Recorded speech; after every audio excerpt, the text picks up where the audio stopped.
गुरु प्यारी साध संगत जी, आप सभी को प्यार भरी राधा स्वामी जी। आज जो हम आपको साखी सुनाने वाले हैं वो साखी एक गरीब आदमी की है।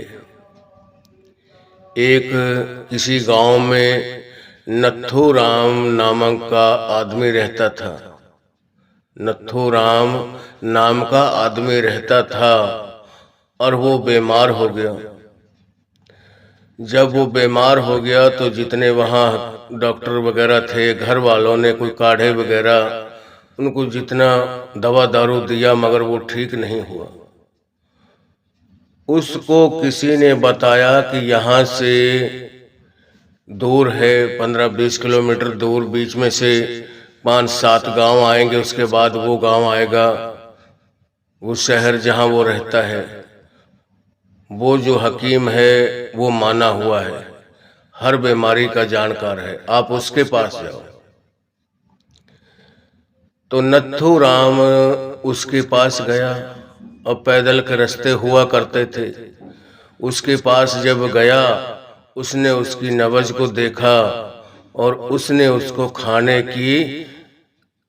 को खिचड़ी दी बनाकर, और उससे कहने लगे कि नत्थूराम, आप 2 दिन यहीं रुको, तब पता चलेगा। आप इतनी दूर से आए हो, आप कैसे आओ जाओगे?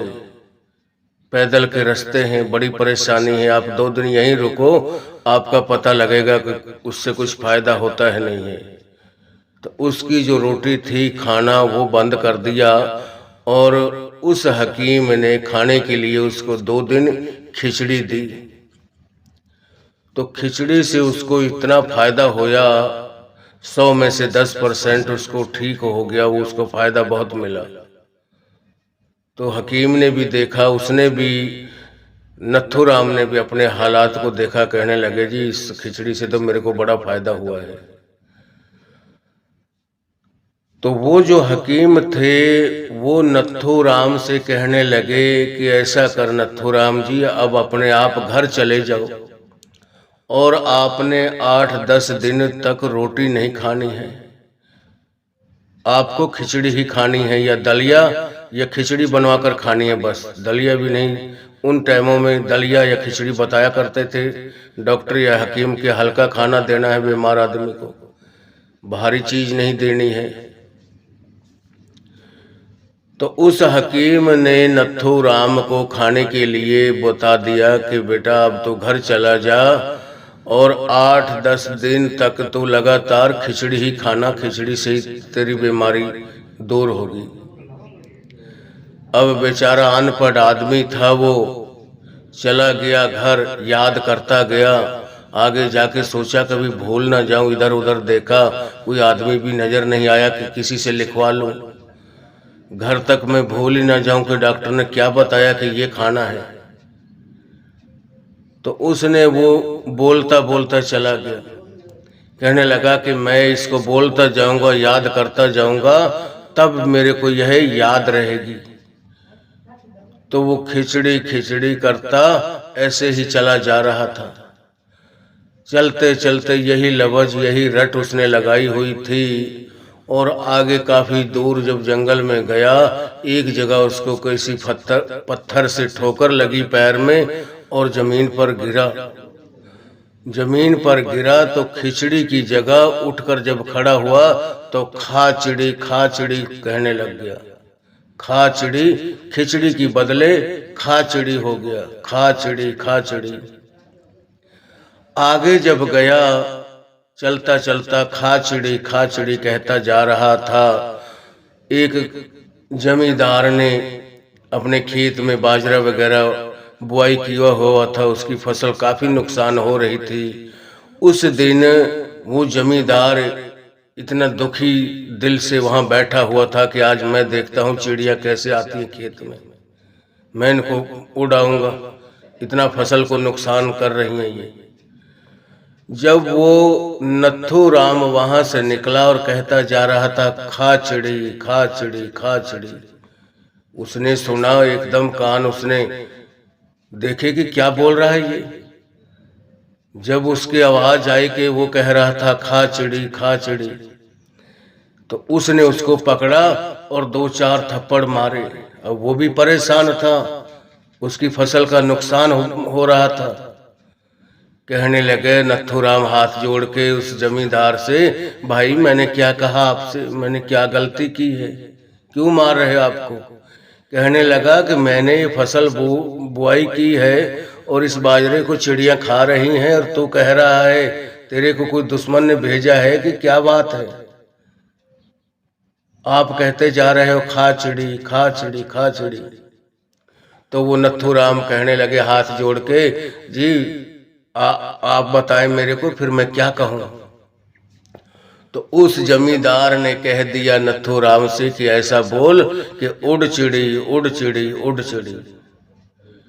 अब वो खिचड़ी से तो खाचिड़ी हो गया और खाचिड़ी से उड़ चिड़ी हो गया। अब उड़ चिड़ी कहता जा रहा था। इसी तरीके से आगे कोई शिकारी बैठा हुआ था। सुबह से शाम हो गई, उसने अपना जाल लगाकर बैठा हुआ था किसी पक्षियों को, चिड़ियों को पकड़ने के लिए। अब जब उस शिकारी के पास से वो नथुराम निकला और कहता जा रहा था उड़ चिड़ी उड़ चिड़ी उड़ चिड़ी, उसने सुना। उस शिकारी ने, वो भी परेशान था, दुखी था, सुबह से शाम हो गई, उसको भूखे प्यासे कोई शिकार हाथ लगी नहीं, और वो कहता जा रहा था उड़ चिड़ी उड़ चिड़ी उड़ चिड़ी। उसने जब सुना तो उसने भी उसको पकड़ा और गुस्से से 2-3 थप्पड़ उसके मारे, चाटे मार दिए उसके मुंह पर, और कहने लगा तो ऐसे क्यों बोल रहा है? तो नथुराम हाथ जोड़ के खड़ा हो गया शिकारी के आगे। कहने लगा भाई मैं क्या बोलूं, फिर मेरे को बता। कहने लगा तू बोल फंस चिड़ी फंस चिड़ी फंस चिड़ी। तो जब चला गया, ऐसे बोलने लग गया वो कि फंस जा फंस जा फंस जा, ये इस शब्द को उच्चारण करता गया। चलते चलते जब फंसने का शब्द जो उसने पकड़ लिया, उस शिकारी ने बता दिया कि आ फंस, यही बात कहता रहा, आ और फंस, आ फंस, आ फंस, यही लफ्ज कहता जा रहा था। आगे 2 चोर बैठे थे, वो स्कीम बना रहे थे कि हम किधर किधर चले, तो इस गांव में जा, मैं इधर जाता हूँ।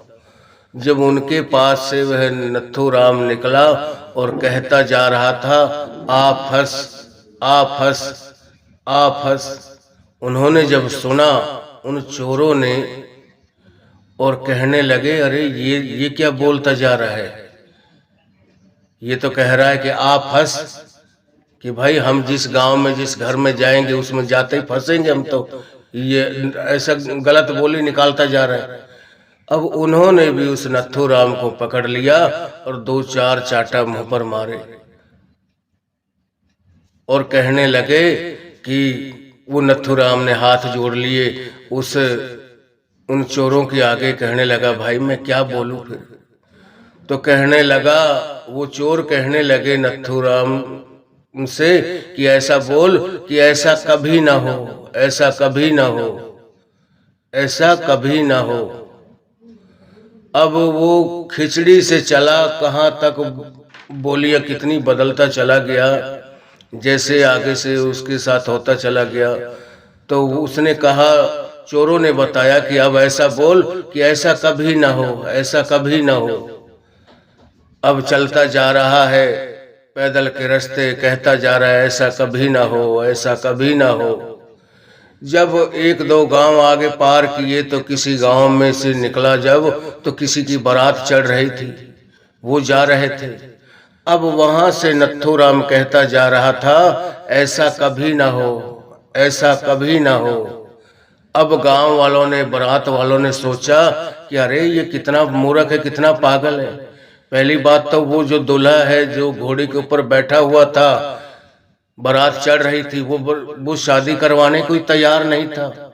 उसको बड़ी मुश्किल से मनाया है। ये पता नहीं कौन मूर्ख आ गया आदमी, ये कह रहा है ऐसा कभी ना हो, ऐसा कभी ना हो, ऐसा कभी ना हो।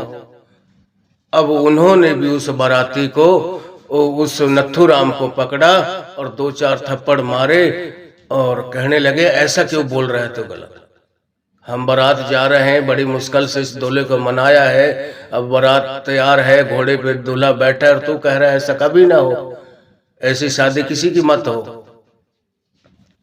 अब बेचारा बड़ा परेशान नथुराम, उन्होंने भी 2-4 थप्पड़ मारे। उसने आगे से हाथ जोड़ लिए, कहने लगा भाई मैं फिर क्या कहूं।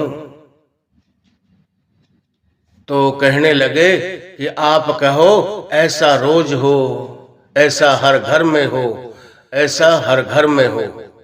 अब वहां से नथुराम जो था फिर भाषा बदल गया, कहने लगा ऐसा घर घर में हो, ऐसा हर घर में हो, ऐसा तो घर घर में हो।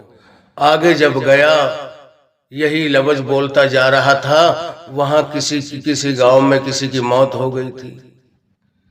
अब जिसके घर पे मौत होगी हो, किसी का प्यारा बच्चा या किसी के घर के सदस्य मालिक के घर चला गया हो, वहां रोना पीटना चल रहा था। और वो नथुराम तो अपनी बात को याद करते हो जा रहा था और कहता जा रहा था ऐसा तो घर घर हो, ऐसा तो घर घर हो। अब उन्होंने भी पकड़ा, गांव वालों ने उसको अच्छी मार कुटाई करी। कहने लगे तू ऐसा क्यों बोल रहा है, ऐसा क्यों बोल रहा है। इनको तो बेचारे को पहले ही बड़े परेशान थे, दुखी थे। एक इनका कमाने वाला था, वो भी मालिक का प्यारा हो गया, और तो उल्टा कह रहा है ऐसा घर घर हो, ऐसा तो रोज हो, ऐसा घर घर में हो। कहने लगे तो मैं क्या बोलूं। इतने में ही उसके घर वाली आ गई कि आ जाओ आप, मैंने आपके लिए खिचड़ी बना के रखी हुई है। कहने लगा हाँ हाँ हाँ, ये खिचड़ी तो मेरे को बताई थी, चलो। तो इस बात से हमें यह सूझना, यह चेतावनी मिलती है कि हमको एक लफ्ज से नथुराम को कितनी मार खानी पड़ी। एक खिचड़ी की बदौलत जब उसको कितनी मारें खानी पड़ी। एक लफ्ज को भूल जाने से, सही ना कहने से, और उसका सारा अर्थ बदल गया। और जो एक दिन का खिचड़ी का नाम भूलने से उसको कितनी मारे खानी पड़ी, और जो हम इतने दिनों से उस परमात्मा के नाम को भूले हुए हैं, हमको कितनी मार खानी पड़ेगी।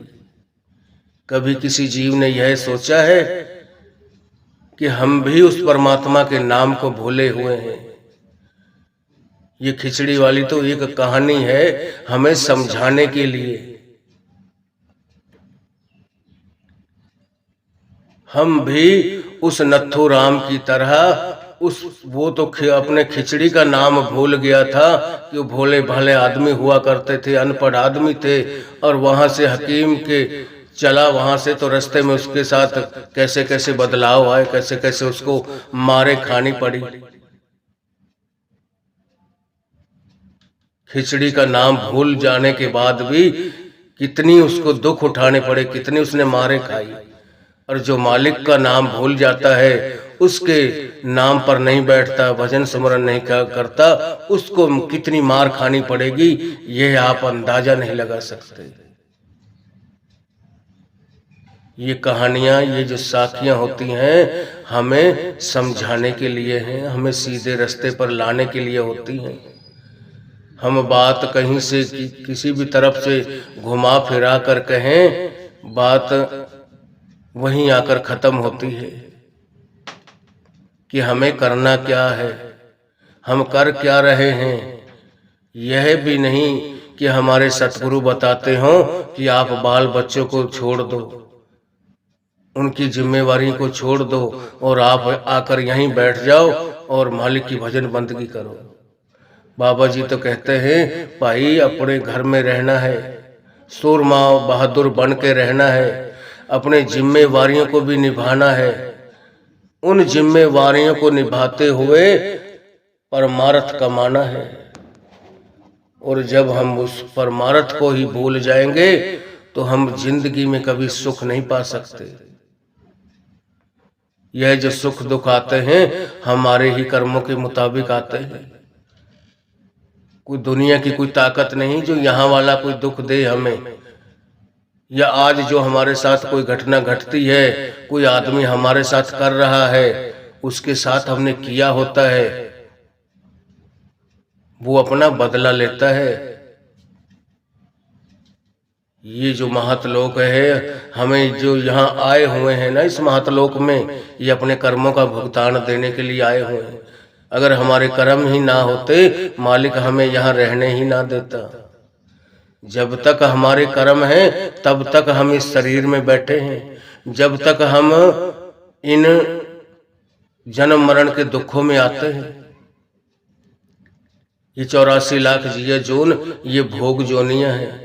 इनको भुगतते भुगतते हम इस कर्म जूनी तक पहुंचते हैं। कर्म जूनी इंसान की जूनी को बोला जाता है। इसमें ही हम अच्छे बुरे की पहचान कर सकते हैं। इसमें ही हम आकर परमात्मा को याद कर सकते हैं। और हम किसी भी जूनी के अंदर चले जाएं, कभी हमें उस परमात्मा की, उस मालिक की याद ही नहीं आएगी। हमें पता ही नहीं चलेगा कि उस मालिक भी कोई हमारे ऊपर है। हमने उसको कैसे, उसका भजन स्मरण करना है, कैसे याद करना है।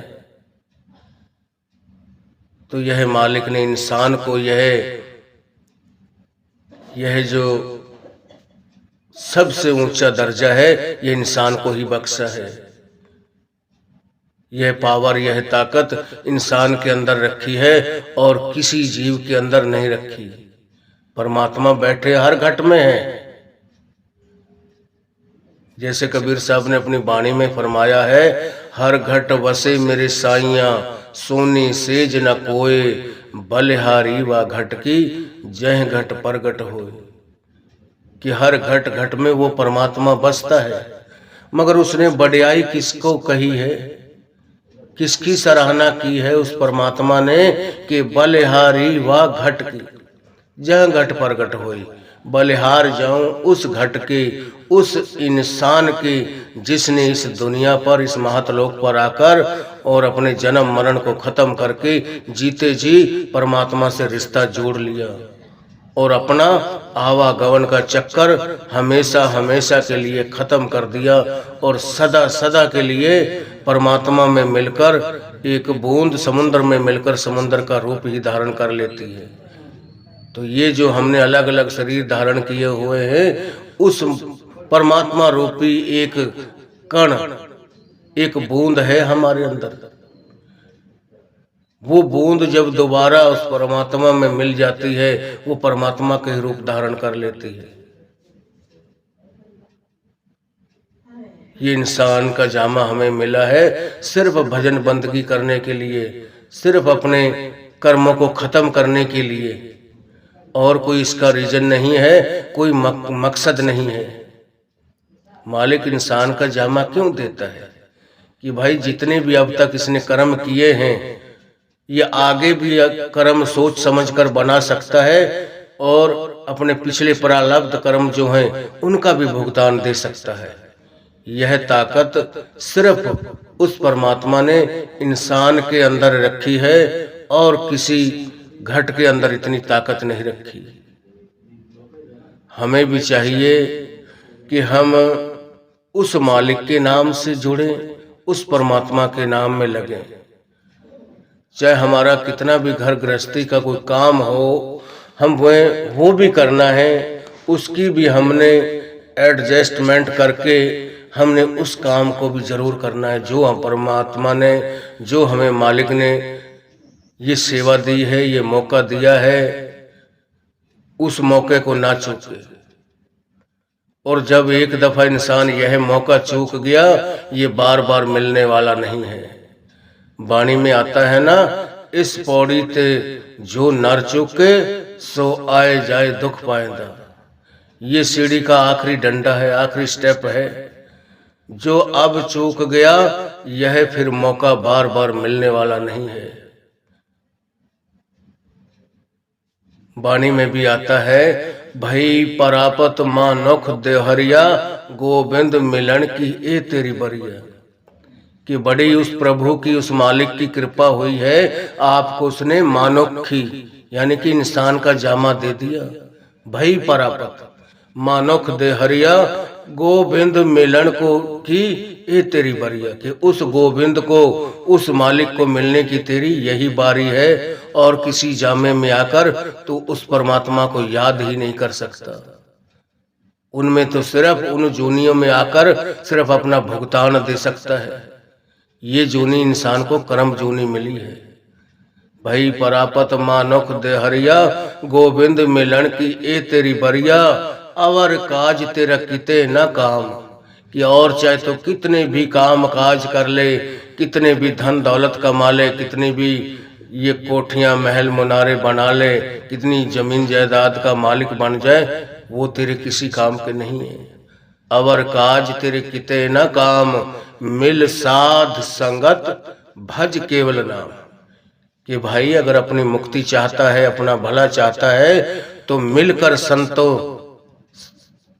की संगत से, जो मालिक के प्यारे हैं उनके सत्संग से जुड़, उनकी संगत कर, उनके सत्संग के, उनके प्रवचनों पर चल, और अपने आप को अंदर से जो कमियां हैं सारी कमियों को निकाल कर सीधे अपने आप को सरेंडर मालिक के हवाले कर दे। मालिक तब वो नाम शब्द बख्शता है, और नाम शब्द बख्श कर हम उस नाम की कमाई करेंगे, तब हमारा पार उतारा होगा। और कोई जरिया है ही नहीं, और किसी तरीके से हम उस परमात्मा को खुश कर नहीं सकते, और ना ही हम अपने कर्मों का भुगतान कर सकते हैं। इसीलिए वाणी में आता है, शब्द कर्म की रेख कटावे, शब्द शब्द से जाय मिलावे। कि हमारे जो कर्मों की रेखा है, हमारे जो कर्मों की लकीरें हैं, वो सिर्फ नाम शब्द की कमाई करने से ही खत्म होती हैं, और बाहरी कोई किसी भी चीज में कोई ताकत नहीं है। शब्द में वह ताकत है जो हमारे सारे कर्मों का नाश कर देती है। मानो चिंगी आग की परी पुरानी घास, वो तो एक नाम की जो चिंगारी है, हम उस कितने भी हमारे कर्मों के पहाड़ चढ़े हों, ढेर लगे हों, जैसे एक सूखे घास का ढेर लगा दिया जाए, कितना भी बड़ा हो, और उसको एक चिंगारी डाल दें, उसके अंदर एक माचिस की सींख लगा दें, वो सारा जलकर राख हो जाएगी। इसी तरीके से वो नाम है, वो कर्म नाम की चिंगारी से खत्म हो जाते हैं, कभी नहीं रहते। मगर हमारा तो वो हाल है, हमने उस परमात्मा के लिए जगह नहीं छोड़ी हुई है। हमने अपने अंदर में इतने विकार भरे हुए हैं, इतनी इच्छाएं तृष्णाएं भरी हुई हैं। गुरु नानक का एक सेवक था, सुथरा साहब जिसका नाम था, उसने एक बार किसी से पूछने लगा कि भाई मैं अपना घर बनाना चाहता हूँ, तो मजबूत घर किस तरीके से बनता है, कैसे वो छत नीचे ना गिरे। तो लोगों ने कहा जो ऊपर छान छप्पर डालो बनाकर, उसके नीचे से सपोर्ट लगा देना ताकि वो नीचे ना आए, नीचे से डंडे खड़े कर देना। तो सुथरा साहब ने अपना घर बनाया, और घर बनाकर जो ऊपर छप्पर डाला, उस छप्पर के नीचे से इतनी डंडे, इतने सपोर्ट लगा दी कि अंदर एक पैर रखने की तक की जगह खाली नहीं छोड़ी। तो सर्दियों के दिन थे, लोग वहां रास्ते के पास में उसका घर था, निकल रहे थे। पूछा, सुथरा साहब अब तो आपने घर बना लिया, अब तो अंदर बैठो घर में, बाहर ठंड में क्यों बैठे हो? तो आगे से सुथरा साहब ने जवाब दिया कि भाई अगर अंदर जगह खाली होती तो एक डंडा और ना खड़ा कर देता। इसी तरीके से हमने अपने आप के अंदर इतने डंडे खड़े कर रखे हैं कि उस परमात्मा को बैठने की, हमने खाली जगह ही नहीं छोड़ रखी। हमें ये दुनियावी डंडे खड़े कर रखे हैं, अपने धंधे अपने कारोबार के डंडे खड़े कर रखे हैं। जब तक उस परमात्मा की याद में बैठेंगे, कम खाना, कम बोलना, कम सोना, यह भी मालिक की भजन बंदगी में एक 3 हिदायत है, फिर 3 परहेज लगा लो एक तरीके से, जैसे डॉक्टर परहेज बताते हैं। क्यों ज्यादा खाएंगे हमें नेस्ती आएगी, सो जाएंगी, नींद आएगी। कम बोलने से हमारी ज्यादा बोलने से हमारी ऊर्जा खत्म होती है। क्या मिलना है किसी से? कोई कुछ नहीं देगा। कम खाना, कम बोलना और कम सोना। कम बोलने से हमारे अंदर वो जो एनर्जी है वो भरी रहेगी। हम हमेशा एकदम अलर्ट रहेंगे, एक बत्ती की तरह चसते रहेंगे और सारे दिन बोल बोल कर शाम तक हम मुरझा जाएंगे। इसलिए संत महात्मा कहते हैं कि भाई प्रेमी जीव को, सत्संगी जीव को, नाम की कमाई करने वाले को 3 नियम भी जरूरी होने चाहिए उसके। कम खाना, कम बोलना और कम सोना। मगर हम तो इतना खा लेते हैं, अंदर खाली जगह ही नहीं छोड़ते। संत महात्मा सिर्फ उनकी 3 रोटी खाने की खुराक है ना, उसमें से 1 या 2 रोटी से ऊपर नहीं खाते। पहली बात तो 1 या 1.5 प्रसादा लेते हैं, वो ज्यादा से ज्यादा अपनी भूख को रखते हैं। अंदर जो भूख रखते हैं वो परमात्मा की उस रूहानियत दौलत से भरते हैं। अंदर से मालिक उनको तृप्त कर देता है, वो अमृत रस से भरता है, वो रूहानियत दौलत रख देता है उनके अंदर। तो हमें भी चाहिए अपने संत सतगुरु के असूलों पर चले, उनके भजन सुमरन को वक्त दें, सेवा करें, नाम की कमाई करें, ताकि हमारे ऊपर भी बाबा जी की अपार दया मेहर हो और हम भी इस 84 की आवागमन के चक्कर से छुटकारा हो सके हमारा भी। हम भी सदा सदा के लिए उस परमात्मा की गोद में जाकर बैठे। अब वो मालिक तो हमें दोनों वक्त बैठाने के लिए तैयार है। उसने तो बाह पसारी हुई है हमारे को अपनी छाती से लगाने के लिए, मगर हम ही इतने उनको कर्मों में पड़े हुए हैं, हम ही लायक नहीं बने हैं कि जो वो अपनी छाती से लगा ले। संत तो हमेशा वो रूहानियत का टोकरा लेकर तैयार खड़े हैं कि भाई कोई ऐसा प्यारा हो तो सही जो इस चीज को लेने के लायक बने। इसीलिए तो संत पलटू साहब ने अपनी वाणी में फरमाया है, सतगुर सबको देत है, लेता नहीं कोई। कि भाई वो तो सबको देने के लिए तैयार खड़े हैं, उनके आगे कोई जात पात का वहां ऐसा कुछ नहीं है। इसीलिए संत पलटू साहब ने कहा है, जात पात पूछे ना को, हर को भजे सो हर का हो। कि भाई परमात्मा के दरबार में कोई जात पात नहीं चलती, कोई नीच ऊंच नहीं है। वहां तो एक मालिक ने रूह की पहचान करनी है, उसने रूह को, आत्मा को नीचे भेजा है। उसके ऊपर कोई गिलाफ नहीं होता, उसकी कोई जाति नहीं होती, एक समंदर की कोई जात नहीं होती। जब सूरज की एक जात नहीं है तो एक मामूली किरण की क्या जात होगी। हमने अपने आप को जातों में, धर्मों में बांट दिया है। इसीलिए हम किसी को ऊंचा समझते हैं और किसी को नीचा समझते हैं। और जिनको हम नीचा समझते हैं, पहले जो जातियां बनाई गई हैं, जैसे ये वाल्मीकियों में हैं, हरिजनों में हैं, इनको लोग ऊंची जाति वाले गिरी नजर से देखते थे। मगर परमात्मा के घर में सब बराबर है। इसीलिए संत पलटू साहब ने अपनी वाणी में फरमाया है, पलटू ऊंची जात का मत कोई करे अहंकार, साहिब के दरबार में केवल भक्ति प्यार। कि भाई ऊंची जात पात का कोई भी अहंकार मत करे, कोई गुमान मत करे। उस परमात्मा के घर में तो सिर्फ वो प्रेम प्यार देखा जाता है, वो सच्ची श्रद्धा देखी जाती है, किसके अंदर कितना प्यार उस परमात्मा के प्रति है, कितनी उसकी तड़प है, वो चीज वहां देखी जाती है। ये दुनिया के धन दौलत नहीं देखे जाते, न बाहर की कोई साफ सफाई देखी जाती है। साफ सफाई तो हमारे अंदर की होनी जरूरी है। हम बाहर से कितना साफ सुथरा रहे, उसकी कोई साफ सफाई नहीं है।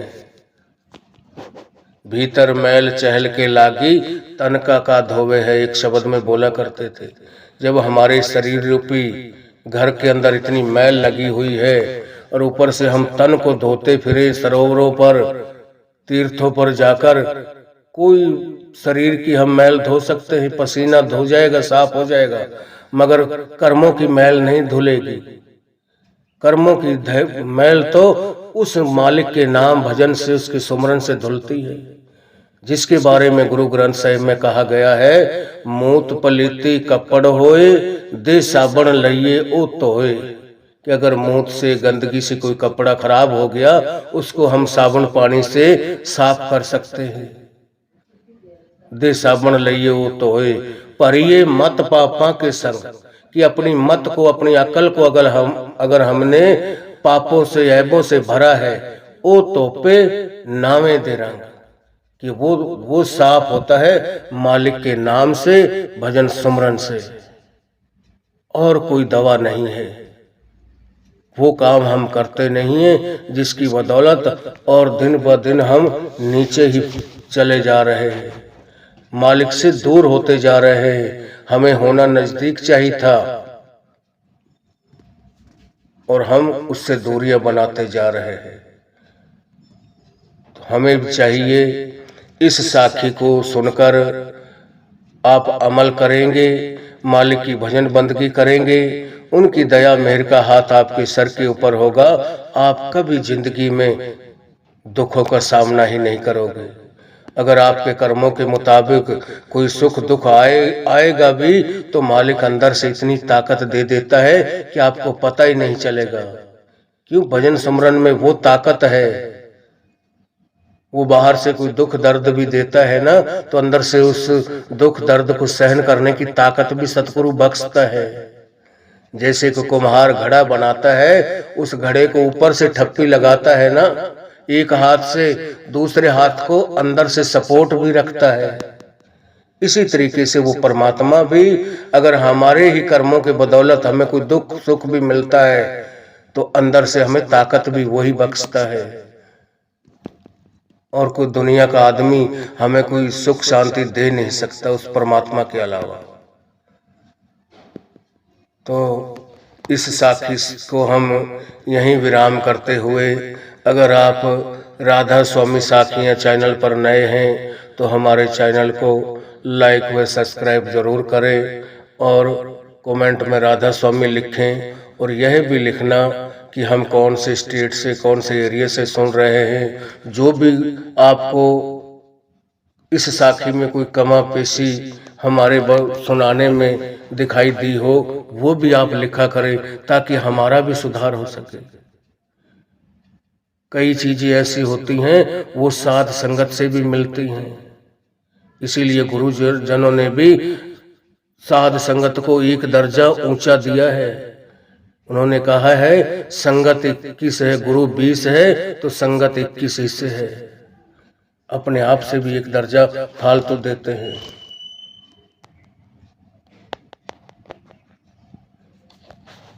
राधा स्वामी जी।